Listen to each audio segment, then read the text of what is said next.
Ninth class. अब हम unit number 9 quality education के पैराग्राफ नंबर 5 की रीडिंग करने लगे हैं। फर्स्ट 4 पैराग्राफ जो हैं वो उनकी रीडिंग जो है वो मुकम्मल हो चुकी है।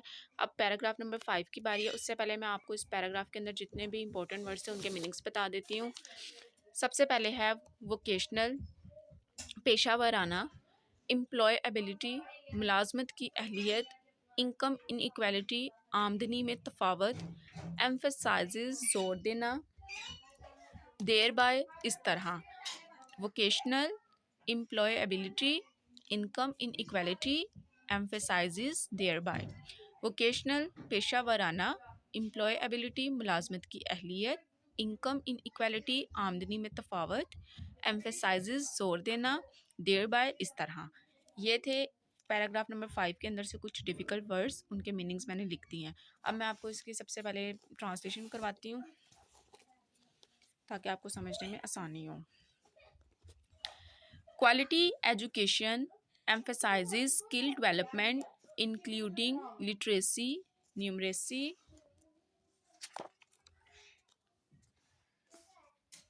Digital literacy and vocational skills. मियारी तालीम महारत की तरक्की पर जोर देती है, बशमूल ख़वानदगी, अददी महारत, डिजिटल ख़वानदगी और पेशा वराना महारतें। These skills are crucial for enhancing employability, securing better jobs, and promoting economic independence, thereby reducing income inequality. ये महारतें रोज़गार की काबिलियत को बढ़ाने, बेहतर मुलाजमतें हासिल करने और इक्तसादी खुद मुख्तारी को फ़रोग देने के लिए अहम हैं, जिससे आमदनी की अदम मसावत को कम किया जा सकता है। यहाँ पे हमारा पैराग्राफ नंबर 5 ख़त्म हो गया है। एक दफ़ा फिर मैं आपको पढ़ा देती हूँ। Quality education emphasizes skill development including literacy, numeracy,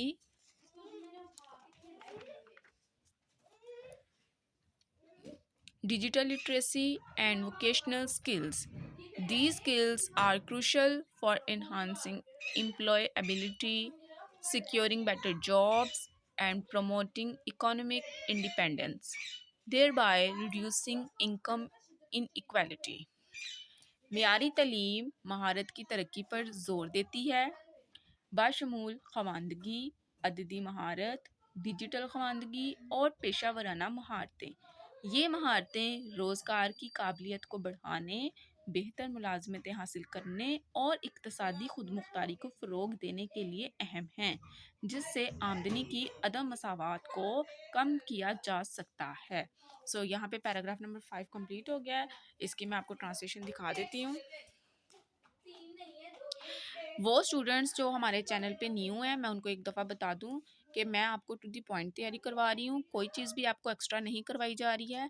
आपका जो इंग्लिश का स्मार्ट सिलेबस इंट्रोड्यूस करवाया गया है उसको सामने रखते हुए जो है मैंने इंग्लिश के एग्ज़ाम की प्रिपरेशन सीरीज़ स्टार्ट किया, जिसके अंदर हमारी लेटर सीरीज़ और इडियम सीरीज़ वगैरह जो है वो कंप्लीट हो चुकी हैं और समरीज़, और अब मैंने ट्रांसलेशन सीरीज़ जो है वो स्टार्ट की थी। और इसमें सिर्फ आपको जैसा कि पता है, अगर जिन्होंने मेरी प्रीवियस वीडियोस देखी उनको तो पता होगा, लेकिन जो न्यू स्टूडेंट्स हैं जो इस चैनल पे न्यू हैं, मैं उनको बता दूं कि मैंने अपने चैनल पे जो ट्रांसलेशन सीरीज़ स्टार्ट की है वो मैंने स्मार्ट सिलेबस के अकॉर्डिंग की है, क्योंकि उसमें से आपकी बुक में से 3 चैप्टर्स ख़त्म कर दिए गए हैं, बाकी 2 पोइम्स थी और 6 चैप्टर्स ट्रांसलेशंस के थे, जिसमें से 4 चैप्टर्स हमारे मुकम्मल हो चुके हैं और ये सेकंड लास्ट चैप्टर था। सो अब इसकी ट्रांसलेशन चल रही है। इस चैप्टर को ज़रा अच्छी तरह से तैयार कीजिएगा, क्योंकि ये न्यू चैप्टर है और इसके अंदर से ट्रांसलेशन आने के चांसेस भी हैं। आपकी बुक में बहुत से चैप्टर्स न्यू इंक्लूड किए गए हैं और 100% चांसेस हैं कि आपको इनमें से ट्रांसलेशन ज़रूर आ सकती है। ठीक है, और मैं इस चैप्टर की जो है वो सिर्फ एक एक पैराग्राफ की रीडिंग करवा रही हूँ। 2-2 3-3 पैराग्राफ इकट्ठे इसलिए नहीं करवा रही ताकि स्टूडेंट्स को ट्रांसलेशन याद करने में आसानी हो जाए, और ये चैप्टर थोड़ा लेंथी भी है और वोकेबलरी के लिहाज से थोड़ा सा स्ट्रॉन्ग चैप्टर है। सो इसलिए मैंने इसको एक एक करके वीडियो में कवर किया है। आई होप आपको समझ आ गई होगी। आज हमारा पैराग्राफ नंबर 5 जो है वो भी कंप्लीट हो गया है।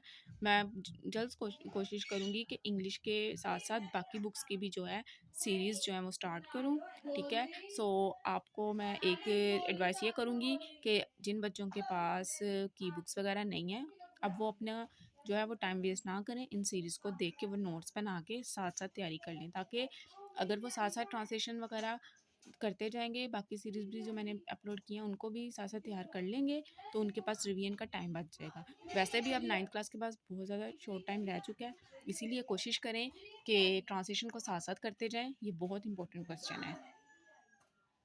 स्पेशली गर्ल्स के लिए मैंने ये सीरीज़ स्टार्ट की है, जो बच्चियाँ अकेडमी नहीं जा सकती पर्सनल इश्यूज़ की वजह से या फाइनेंशियल इश्यूज़ की वजह से नहीं जा सकती या उनके पास उन्हें कोई गाइड करने वाला नहीं है। वो इन सीरीज़ को देख के इनसे अपने नोट्स बना के तो अपनी तैयारी कर लें। टू द पॉइंट तैयारी है, एक्स्ट्रा कोई चीज़ नहीं करवाई जा रही, ना स्टूडेंट्स का टाइम वेस्ट किया जा रहा है और ना ही स्टूडेंट्स को कोई वो चीज़ करवाई जा रही है जिसका पेपर से कोई लिंक ना हो, बल्कि हर चीज़ वो अपलोड हो रही है जो 100% पेपर में आनी है। आई होप आपको समझ आ गई होगी। इसी के साथ हमारे चैप्टर नंबर यूनिट नंबर 9 जो है उसका पैराग्राफ नंबर 5 कंप्लीट हो गया है। So stay connected and stay blessed.